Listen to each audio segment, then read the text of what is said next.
आखाती देशातील युद्धाचा फटका भारतातील दैनंदिन वापराच्या वस्तूंवर तुटवड्याच्या स्वरूपात बसत आहे. घरगुती गॅसची मोठी टंचाई निर्माण झाली असून महिलांवर पुन्हा चूल पेटवण्याची वेळ आली आहे. याच पार्श्वभूमीवर वंचित बहुजन आघाडी पुणे शहराच्या वतीनं जिल्हाधिकारी कार्यालयासमोर निषेध आंदोलन करण्यात आले. यावेळी महिलांनी जिल्हाधिकारी कार्यालयासमोरच चूल पेटवून प्रशासनाचा निषेध व्यक्त केला. सामान्य नागरिकांना या युद्धाचा मोठा फटका बसत असल्याचे सांगत वंचित बहुजन आघाडीच्या कार्यकर्त्यांनी घोषणाबाजी करत केंद्र सरकारचा निषेध केला. काय नेमकं मागणं आहे आणि कशासाठी आंदोलन?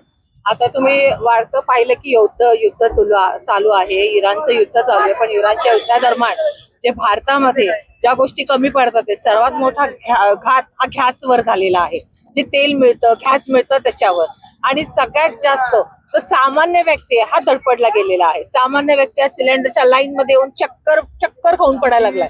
आज युद्ध चालू झाले तरी आपल्या सरकारला एवढी जाणीव नाहीये की भारत सरकार 140 कोटीची संख्या असताना सुद्धा त्यांच्यासाठी कोणत्या गोष्टी, कोणती सुविधा कोणत्या पद्धतीने उपलब्ध करून द्यायला पाहिजे अशी कोणती सरकार योजना सरकारकडे नाहीये. आज सिलेंडरसाठी वन भटकला आपण जातोय आणि आज वेळेवर लोक चुली पेटवून स्वयंपाक करतात. ते कुठेही सिलेंडर उपलब्ध होत नाहीये. आज जवळजवळ 1 महिना झालेला आहे. का सरकारच्या आमदारकी किंवा खासदारच्या लोकांमध्ये काय ते लोक चुली पेटत होते का? त्यांच्या घरी सिलेंडरचा साठा मुबलक प्रमाणात आहे.